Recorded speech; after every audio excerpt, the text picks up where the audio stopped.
Dead was, there was a whole category of netherworld books that were in use during the New Kingdom. Some of those books were only intended for kings. Books like the Amduat, the Book of Gates, they were only used in kings' tombs. Other works, like the Book of the Dead, were used, all by kings, by queens, by princes, and also by private individuals.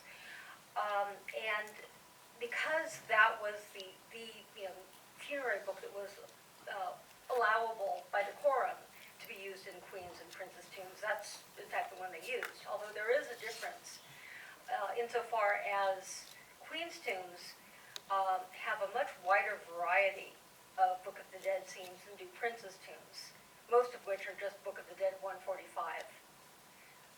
So that essentially is why there are so many Book of the Dead scenes. That's the one corpus of New Kingdom funerary literature texts that are allowed in queens' tombs. Yes? I have a related question. Yeah. Is there anything revered as to why particular scenes were picked in particular circumstances? Oh, yeah. Well, I mean, I actually did an interpretive analysis of the decorative programs in the Ramesside Royal Women's Tombs. And, scenes are chosen for different reasons. They convey, they function in different ways. Some scenes are used to convey both a sense of place and a process. For example, some scenes are chosen because, for example, let's take the Book of the Dead 16 scene that I showed from a couple of tombs. Those always appear near doorways. Book of the Dead 16 is a scene that shows the solar deity, Ra-Horakhti, rising amongst the mountains. And this notion of solar emergence both, establishes the entry wall where they're shown, which is always near a doorway, as a place of emergence. It serves that cosmographic function.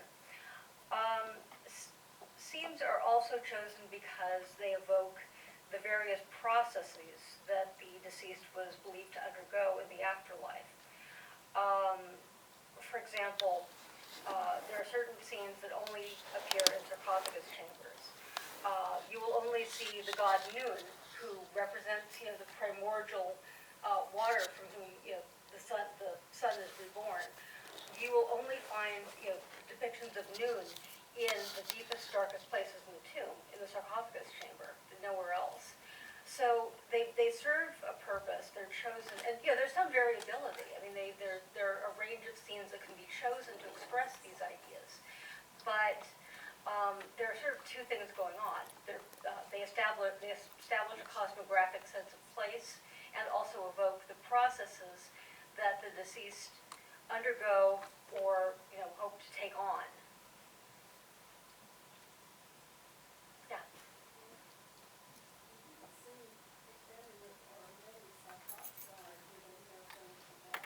A few did. Can you repeat the question?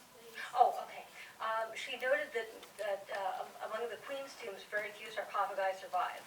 And yes, that's true. And you have to keep in mind that these tombs were very badly ransacked. And by the end of the 20th dynasty, many of these tombs had been completely robbed. So even in antiquity, most of the grave goods, were just stolen, destroyed. A few sarcophagi are left. If you go to the Cairo Museum, Bint Anath, Ramses II's oldest daughter, wife, still had her coffin, her sarcophagus can be seen. Also, Penutmi-Ra. The sarcophagi of Merit Amen and Nefertari were very badly damaged, but there are still fragments left. And Labib Habashi published some of the inscriptions that were found on those sarcophagi. But yeah, because there are very few artifacts from these queens' tombs, simply because they were ransacked by the end of the New Kingdom, and then they, I'm sure, were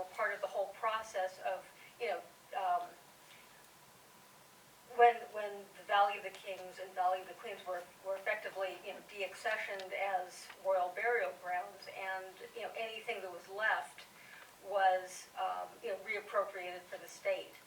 So that happened at the very end of, the New Kingdom, beginning of the Third Intermediate period. So, yeah. These women consecutive or money? I'm sorry? Polygamy or? Oh, many of, polygamous, many of the marriages occurred at the same time. Um, Ramses II had a number of official wives, and actually an unusually large number of great royal wives. You usually don't see a king who has that many high-status queens, because usually there's just one. But, here his two major wives at the beginning of his reign were Nefertari and Isithnofret. Around the time of Nefertari's death, perhaps even a little before, he married Bintanath and married Amun. I also kind of tend to think that Nebatawi was, that her tenure as queen was earlier on too. LeBlanc, I think, tends to put it later, but I tend to think that she was, among the same group. And there were also the foreign wives, like the two Hittite princesses that he married. So yeah, the short answer is yes, they're polygamous. Yes. What does the term daughter wife Means that she was his daughter and his wife.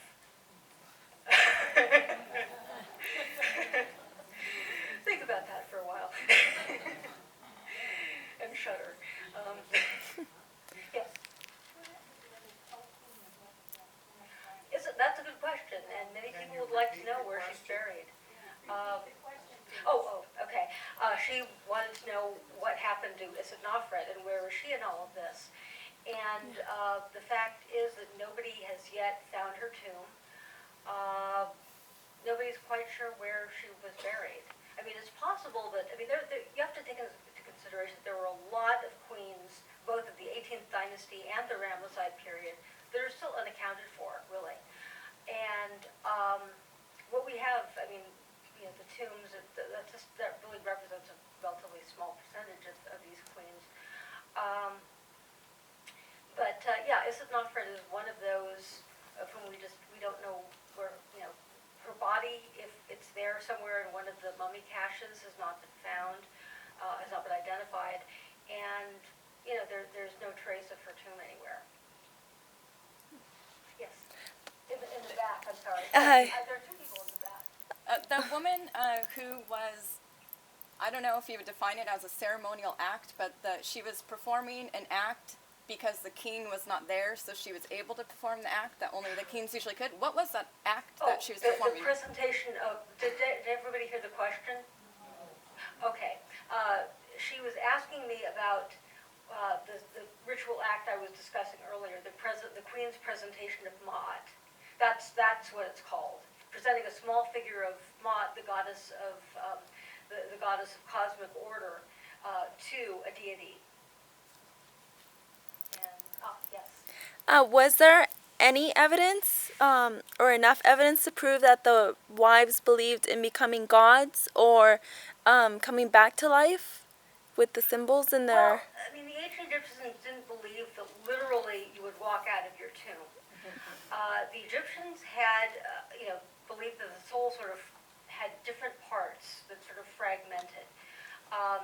And in fact, the Book of the Dead is actually somewhat of a misnomer. It's an Egyptological convention. It's actually called the Book of Coming Forth by Day. And it's that coming forth of the mobile aspect of the soul, the Ba soul, that's being referred to. And I think there's as much evidence as there is in kings' tombs that queens were believed to, live among the divine after death. In fact, there is one scene in the tomb of Nefertari that very explicitly shows, Nefertari taking on the guise of one of the guardians of the Book of the Dead 144 gates that she herself confronts. And what's interesting about this is that that's the one scene where she's shown with, because one of the things I looked at was gender-based color encodement, and most of the images of the royal women have skin tones in the male range, but this one shows her as a fully divinized being, with the conventional, canonical yellow feminine skin tone. So yes, I mean, I think there's plenty of evidence to suggest that, Egyptian queens and Egyptian women in general, I think, were not deprivileged of the same kind of afterlife that men and kings had. Some scholars have argued to the contrary, but I think, again, there's ample evidence that they were believed to enjoy a rich afterlife experience, just like their male counterparts. Yes.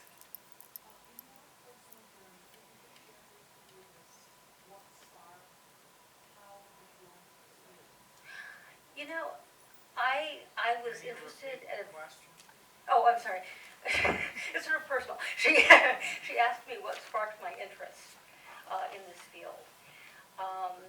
And yes, I don't like to get touchy-feely, but when I was very very young girl, about 4 or 5, I became very intensely interested in ancient Egyptian art.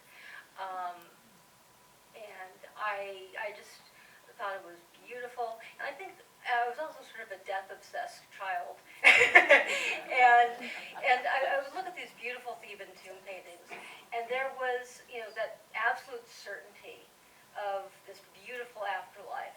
And I always found that really comforting, too. I just found it aesthetically beautiful, and also just, from on a, very, kind of emotional level, very satisfying. Yes. Are any of these queens' tombs open to the public? The only one that is currently open, and again, well, it's open every once in a great while, is the tomb of Nefertari. And I never know when that's open. I mean, that's subject to, the Antiquities Organization. They said when it's open, when it's not. Up until recently, the 20th dynasty tomb of Titi was open to the public. However, that was closed about 1 or 2 years ago. So when you go to the Valley of the Queens now, you get rather a false impression of what the valley was, because I should backtrack a bit. During the early 20th dynasty, Ramses II constructed 5 tombs for 5 of his sons.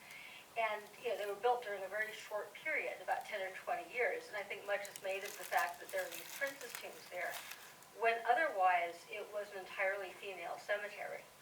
And right now, the only tombs that are consistently open to the public are a few of the princess tombs.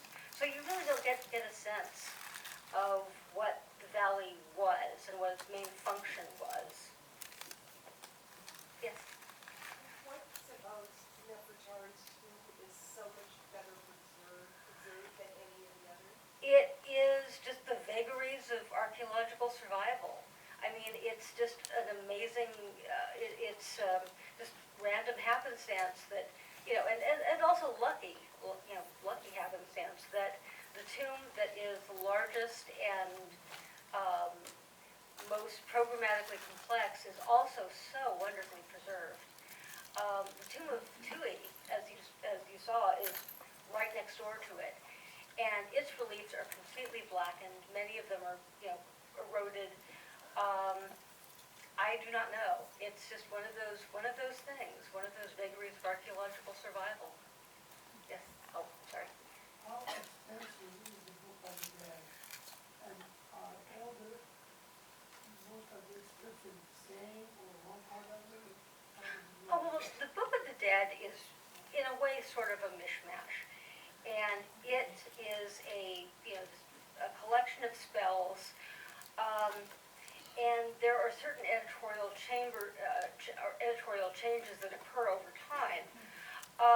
So it's not, it's not like the Amduat or the Book of Dates, where you have, these 12 hours laid out very neatly and nicely. Certain things are added. For example, over the New Kingdom. For example, Book of the Dead 180, that version in Nefertari's tomb, is the first known version. So, I mean, and one of the things that I'm, looking at and plan to publish soon, is an article that examines the role of Queen's tombs in developing certain scenes and motifs. And, Book of the Dead 180 is one of those. So yeah, I mean, there's so much variation over time. And it sort of becomes, I think, more standardized in the late period. I think we'll end the questions there. I don't want Dr. McCarthy to be interrupted. I don't mind, I mean, Sure. no problem, yeah. I just wanted to ask, not for fun, when you look at the tomb of Nefertari, you see her playing a game of board game, and it's so much fun to see somebody at leisure. I just wondered if any other scenes of queens doing something like that. Well, as, in Egyptian art, you can't just take things at face value, and that's it's a wonderful scene. It's one of the Book of the Dead 17 scenes that I showed earlier. She's playing a game of drafts, and the thing about I believe it was Timothy Kendall wrote an article about this particular scene called "It Is All in the Game," where he very convincingly argues that this scene of playing drafts is essentially a summary of the purpose of the Book of the Dead. That it's essentially showing the deceased having successfully played the game, having successfully and come through it. So it's wonderful, but it also has a very deep significance. Most of the scenes in the Queen's tombs are they're very ritualistic. They show cultic activity. Even the Book of the Dead scenes. Basically, the scenes can be divided into: the Queen is performing cult for deities in different contexts, or she's receiving favors for them. Sometimes they focus on deities specifically, and the Queen plays a relatively minor part. She's off to the side, but it's basically those two actions. The Queen gives to the deities give to her.